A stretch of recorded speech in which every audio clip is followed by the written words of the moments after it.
Hello lovely people and welcome to another video.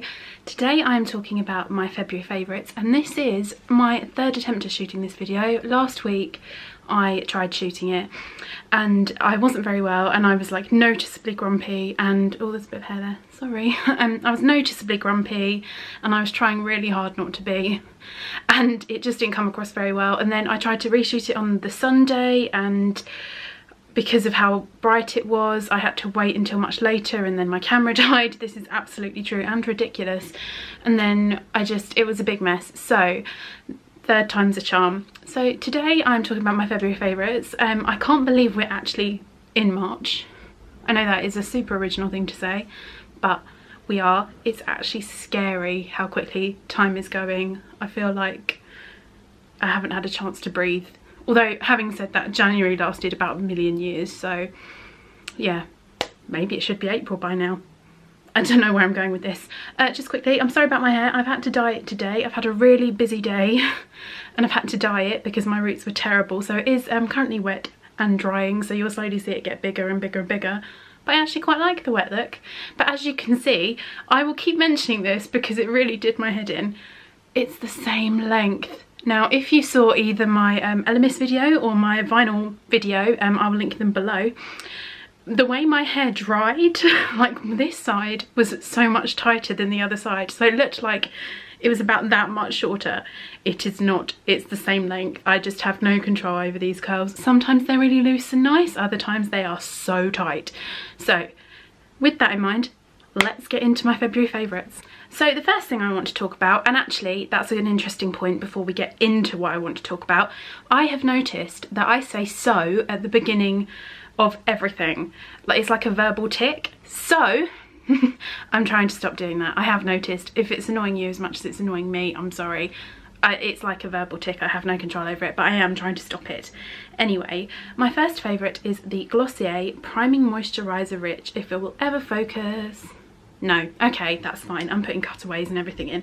So I basically started using this about a month and a half ago, and it's just such a lovely thick moisturiser. It's really quenching. It smells amazing, very lemony, and it's really good for redness. I think it's got an anti-redness complex, and I think it's got zinc and like multiple algae in it, and it's just a really, really lovely hydrating moisturiser, and I use it a lot and I love it a lot. And the upshot of that is that when I finish this, I will be repurchasing, but it's not cheap. And that is the really disappointing thing about expensive products. When they're good, you have to then spend that again. So yeah, but this is lovely. I really like this a lot. Glossier is a brand I love. I just love their whole ethos, the whole like girl undone kind of thing that they've got going on. This bit of hair right here is really annoying me. I just have no control over it. Anyway, I love the brand. I really, actually, having said that, the only thing I really don't love is the priming moisturiser, because I just don't think it's very good. It doesn't give me what I need, whereas this is like that stepped up a notch. So this is much, much better. I use it in the evening, I use it in the morning. It really hydrates my skin. It smells amazing, as I've said. So I'm a really, really big fan of this. It is lovely. So I can't find this to show you, and I had it when I shot this video last week, and I don't know what I've done with it, but basically it's the Ordinary Retinol. I can't remember how many percent it is. I can't remember its exact name, but it's the brown bottle with the really cool pipette, which I love, and it's the retinol, and it's the most amazing product. Retinol is kind of the only ingredient that actually does what it says it will. Like, it prevents wrinkles, it stops spots. It's just a really great magical ingredient, and that's what the Ordinary is. It's basically just a milky kind of lotion. You rub it into the skin between your serum and your moisturiser and just let it do its job, and it's just so good. Like, it feels really lightweight. It doesn't feel like claggy or it blocks the skin. It just really reduces the appearance of everything. It smooths, and it's just great. And also I love the Ordinary because the products are so effective and they're so cheap, and also the packaging is great. Any product that comes with a pipette has got my vote because it's so fun. So fun. So big fan of that. I just don't know where it is to show you, which is disappointing, but I'll dig it up eventually. This is another favourite. This is an old school favourite. I have loved this for a very, very long time, and in fact this bottle itself is quite old. They have redone the packaging since I last bought this, but this is the La Roche-Posay Cicaplast or Cicaplast Pro Recovery Skincare Balm B5, and it is amazing. So like I said, I was sick last week. I had a really nasty cold, and I get really bad chapping around my nose here and also on my eyelids as well. Like, it's gone now so you can't see it, so I don't know why I'm doing that, but I get my skin gets really dry, and basically this is designed for like chemical peels and stuff. So it's just amazing. It's a really intense hydrating balm. It's got very thick sort of gel-like texture, and you rub it in, it doesn't feel sticky, it just absorbs almost instantly, and it completely stops the skin from flaking. It's really great if you've got acne, which I did have. It's just because it's got quite it's got zinc in it, and it's got an antibacterial complex, which is basically to stop bacteria from even getting on the skin. It's amazing. And I first came across this in a Lisa Eldridge video. Like I said, I used to have really bad acne. It used to be all down here and it was really cystic, and this, she used it as a primer in her how to cover acne video. If I can find it, I'll link it below. And it's just brilliant. It works really well as a primer as well because it makes everything stick. It prevents redness. It's just so good, and it's designed at aiming to help the skin heal. It's fabulous. I can't recommend it enough, and you can see how much I've used this. There's like none left, and I will need to get a new bottle because this one's probably out of date as well, but it's amazing. It's such a good product. It's hands down like my Desert Island skincare product because it will do everything that I want it to. It's so good. I have a nail favourite this month, and that's rare because, as you can see, my nails are pathetic. I am a serial nail biter, and even though I don't actually bite them that much anymore, I'm a picker. I pick at them, so it's not very good, but I do like to paint them because it stops me doing that. And this month I was constantly reaching for Essie's Maximilian Strauss hair. Now, I'm not wearing this today, so you can't see what a beautiful colour it was, but I was wearing it basically all last month. It is the most beautiful turquoisey green blue sea foamy colour, but it's got a hint of grey to it as well. It's just beautiful. This is so my favourite kind of nail colour. I just love the grey, green, the blues. Oh, I love it. In terms of formulation, I am actually not a bigger fan of Essie in terms of wear time. If you don't prep your nails, which I don't, I'm very lazy when it comes to my nails. I did these about 4 minutes before I started filming, and they are chipped now because I've been handling my camera. I am not a high maintenance nail person. It'll be either I'll do it quickly in my lunch break at work or just before I film a video, and that's it. I never take my time on it, and I think with Essie you really have to because it's very thin, so you have to build up the layers. It takes about 2 to 3 layers to get opacity, but it does have a lovely creamy plump finish. However, if you don't wear a top coat, which I don't, you are getting 2 to 3 days out of this max. I don't know if that's because I'm a writer and I work with my hands and I hammer away at the keyboard and it flakes off or what, but this just won't stick around very long. I reckon with a top coat you could get a good week out of it if it's a really good top coat. The Sally Hansen ones are very good, but it's all about the colour, and I'm obsessed with that beautiful seafoam green. I just think it's so beautiful. It's my favourite colour in the world. So I'm a big fan of this polish, even if I'm not a massive fan of Essie in general, and I'm a big fan of the formulation when I have the time and the effort to build it up to what it should be, but I'm lazy, so it's 2 coats and I'm out. But yeah, I like this a lot anyway. In spite of those things, the colour really saves it. That brings me to my next favourite, and that is the Elemis Superfood Kefir Tea Mist. Now, I talked about this in my Elemis video. I actually went to the launch. This was gifted. This was a PR gift. As I said in that video and the subsequent post, both of which will be linked below, this was a PR gift. I was not asked or paid to write about them or talk about them. It was just given them to try, and I like them. This is really lovely. It's a multi-use product. It's a hydrating mist, it's a primer, it's a toner, and what is the other one? I always forget. Oh, that's terrible. Primer setting spray. This is setting spray. I use this predominantly as a hydrating mist. I get very dry during the day, particularly in the afternoons, so I give this a quick spritz and it just does wonders for my skin. It smells really nice. It's really refreshing and hydrating, gives your skin a lovely glow. I really like this a lot. It kind of lives in my handbag now, so I'm a big fan. I think this is probably my favourite product for them in the range. Having said that, I will be talking about one of the others. It's just so lovely. I just think the whole range is lovely. Like I said, I've written about it, I've talked about it before, but this, I don't want to repeat myself. It's just really nice. And it contains kefir, which, according to Liz Earle, if you listen to At Home With or Desert Island Dishes, is amazing for you. So yeah, it's brilliant. I like it a lot. while we're on the subject of Elemis, and can we just take a moment to appreciate my super poofy sort of 70s 80s hair? Yeah. Anyway, while we're on the subject of Elemis, I can't not talk about the Superfood Berry Boost Mask.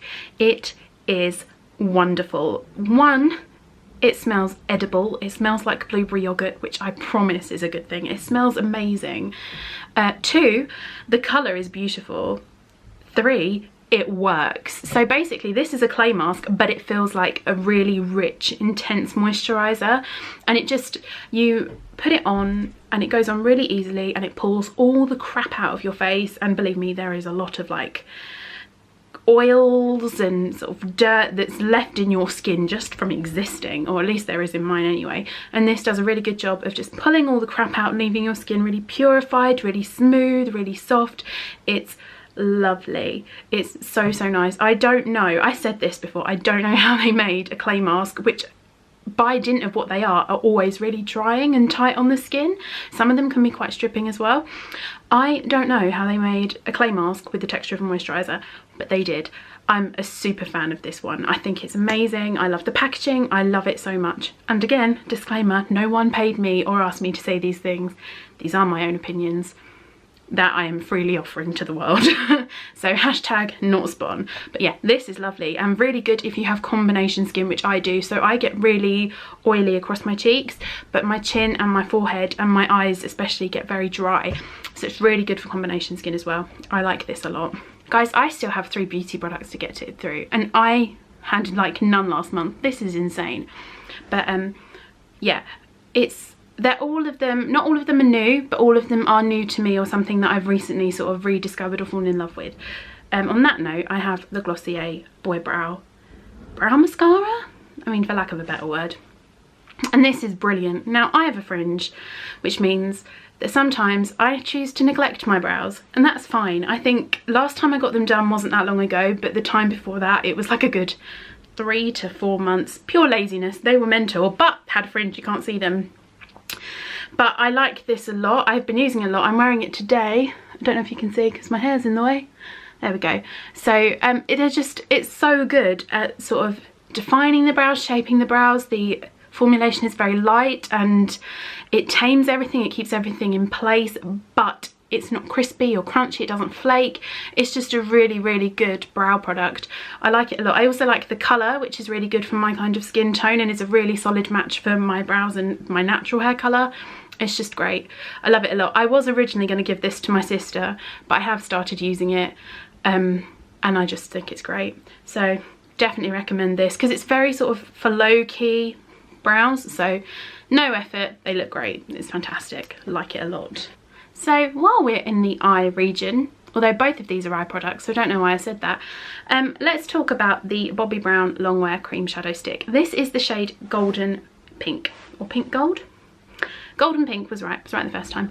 Basically, this is an eyeshadow stick, and I have been wearing this almost every day, but today, and it's just lovely. So it's got a really creamy formulation. It's basically just sort of like an eyeshadow crayon, like the twist up ones, and I think I got this in a beauty box, not like a glossy box or Birch box, but like the Estee Lauder edit box that they do, and I love this. It has the most amazing formulation. Now, when it comes to makeup, I am quite lazy.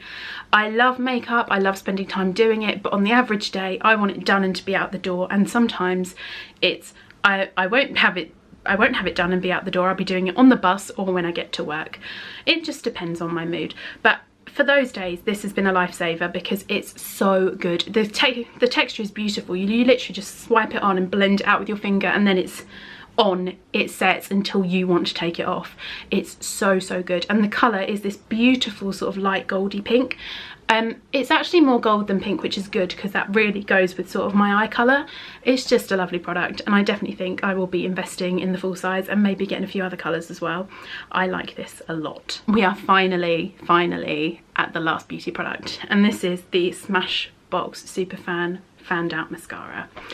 This I kind of grabbed out of my beauty drawer, which are those ones over there. You can't, there we go. I'm really bad at depth perception, guys, so I'm sorry. Literally those. I was running out the door and I needed a mascara, and I literally just grabbed this. It was the first one I came to about 3 weeks ago, and I have completely fallen in love with it. So it has a plastic brush that really defines and fans out the lashes. I'm quite lucky, I've got quite long lashes, but what I look for is volume and definition and curl, and this delivers all three of those. The formula is lovely. It doesn't flake, it doesn't smear, it doesn't smudge, doesn't cake, it doesn't clump, it doesn't crease. I mean, mascara doesn't crease anyway, but you know what I mean. It literally just stays in place until you take it off, and it's not even waterproof, so it's not a nightmare to take off.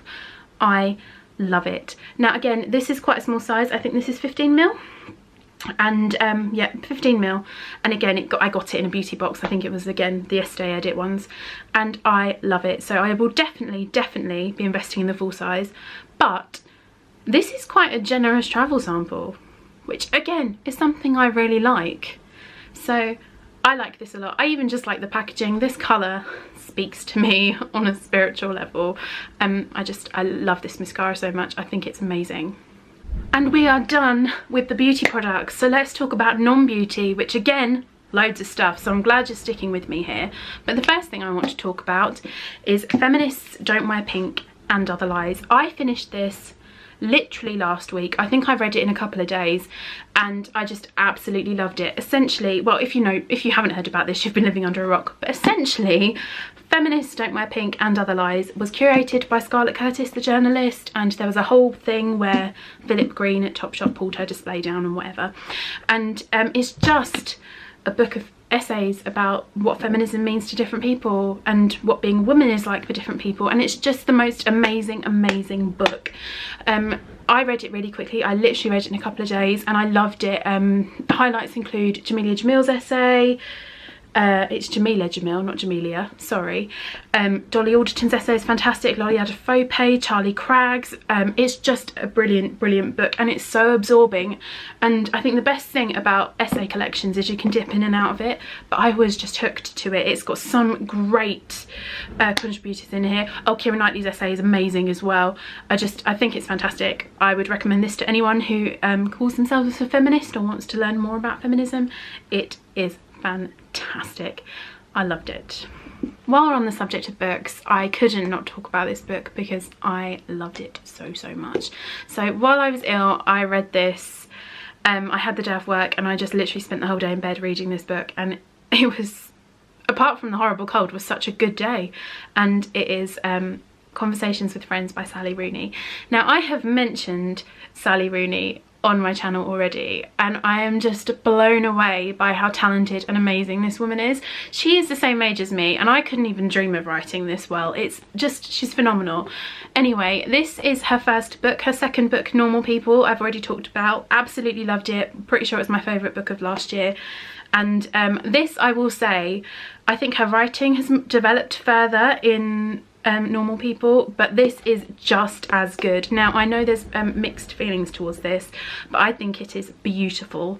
So basically, Conversations with Friends is about Bobby and Frances, particularly Frances. She's kind of the main character, and they are best friends and former lovers. They used to go out, and they're part of this spoken word poetry sort of group, just the two of them. Frances writes all the poems, and through that they meet Melissa and Nick. Melissa's a journalist who wants to profile them, and it's how they kind of become this weird sort of four-way couple, and it's the dynamic of that relationship, and it's just so good.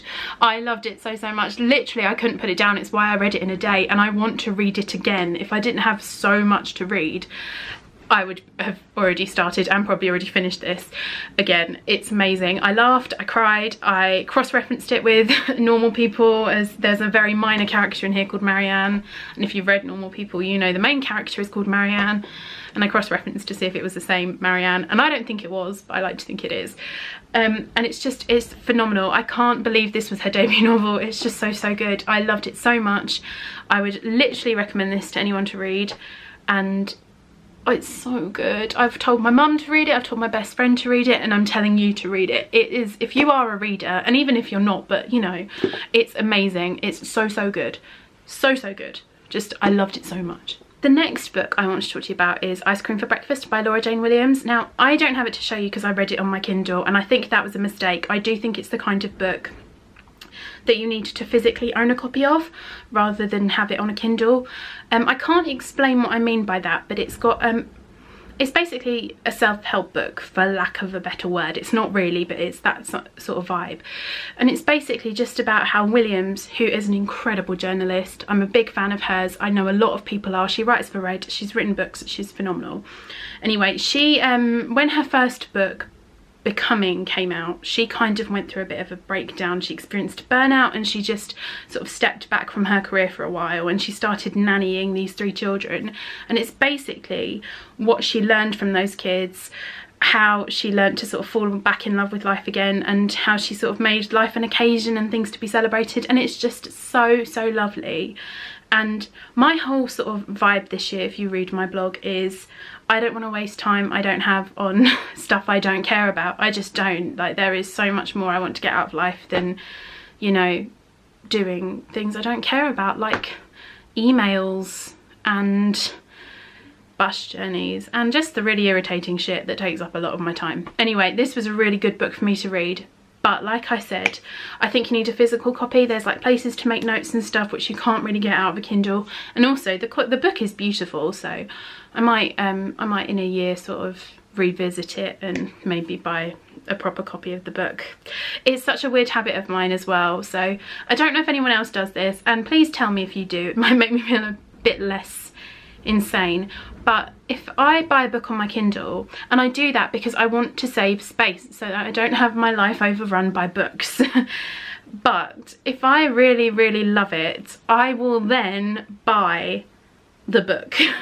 And it's so ridiculous. It's such a bad habit to get into because I know it's such a waste of money, but I like to have the physical books of books I love. And it's the same with records. If I listen to a song or an album or something, it's more albums really, if I listen to an album on my phone and I fall completely in love with it, I will buy the record of it. And it's an insane thing to do, but it's just how I function. But my god, what a waste of money. But anyway, yeah, on that note, I probably will buy a physical copy of Ice Cream for Breakfast. It's lovely, it's a very pretty book, but it's really joyful, and it's all about celebrating the small things in life and making every day an event so that life feels like an event and not just some horrible slog to the end. It's fantastic. I would recommend it to anyone. It's so good. I forgot to mention this in my beauty favourites, and it's so cool but so weird. So this is my sleep hat and that's not a good angle, and basically what this is it's a satin lined hat that I put all my hair up in when I go to sleep, and it stops it from being frizzy, it protects it, it stops it from breaking. It's basically the same theory as a satin lined pillow for curly hair, but in hat form, and it is brilliant. It is so good at protecting my hair and stopping the frizz, but it's also the least sexy item of clothing I own. I literally go to bed looking like Dopey from Seven Dwarfs because I've got quite funny shaped ears. You can see where I've got dye on them earlier as well. That's hilarious. And they stick out a bit, especially when all my hair is bundled under this hat. So it is ridiculous, but it is fantastic. Now, I can't remember the name of this brand. I think it's Gracie Alaya or Alea or Grace Ella. It's something like that. I will link everything below. But I found them on Instagram and it's just been so good for my hair. As you can see, my hair is very curly. This is my natural curl. I have done nothing but put a bit of serum in this to tame it so it doesn't go huge, which it will. But sort of calm frizz, and this is great, especially for when I leave my hair curly, which I'm trying to do more and more lately because I'm trying to get it to grow back. But yeah, this has been brilliant for that, even if it is completely ridiculous and not sexy. But yeah, if you've got really curly hair, or you're trying to get your hair really long, or even if you just have slightly frizzy hair, this is such a game changer. And you know, who's watching you sleep? That's a weird note to end on. Ignore that. But yeah, I really recommend these. They're so good, but ridiculous. They are ridiculous. Okay, so we are at my second from last favourite, and this is Daniel Sloss's Netflix specials. He has two. They're called Dark and Jigsaw. I love them both, and I think everyone should watch both, especially as Dark informs Jigsaw, so you understand Jigsaw a bit more. But if you could only watch one, watch Jigsaw. Basically, Daniel Sloss is like this really young, I think he's my age, I think he's about 27, 28. He's a Scottish comedian anyway, and he is so funny. But he's got like a really dark sense of humour, which is what the whole point of Dark, the show, is about. It's him addressing that he has a dark sense of humour, even when he doesn't fully show his sense of humour to the world. It's still considered quite dark. But it's Jigsaw that I really loved, and he calls Jigsaw a love letter to single people. I am a terminally single person. I don't know why I said terminally, because that makes it sound bad. I'm quite happy being single because I'm a nightmare in a relationship. But it's just really lovely. Basically, the point he makes is that we really romanticize the idea of love and being in a relationship, and how that's so negative, because then not only do we never feel like we're good enough, but no one else can ever be good enough. And it's just such a fantastic Netflix show. So I definitely recommend watching both of those, but if you can only watch one, watch Jigsaw. They are epic. They are so good and so funny.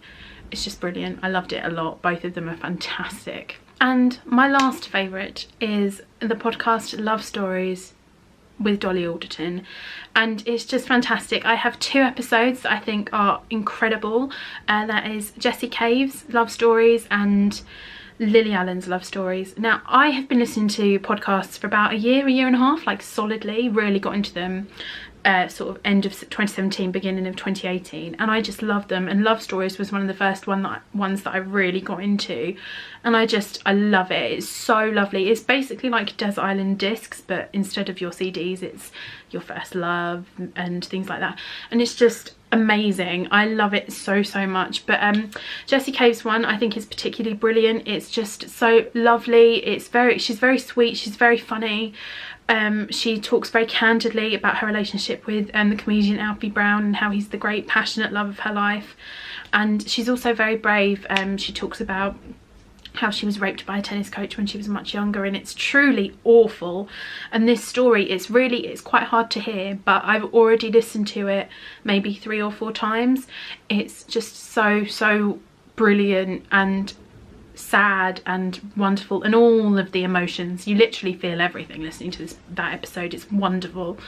And then Lily Allen is kind of the same. Now, I read her memoir, My Thoughts Exactly, I think it's called. I read that in sort of like the summertime last year, and I absolutely loved it. I'm not a massive fan of Lily Allen in terms of her music, not because I think she's bad, but it's just not for me. I'm more into like thrashing guitars and rock and all of that.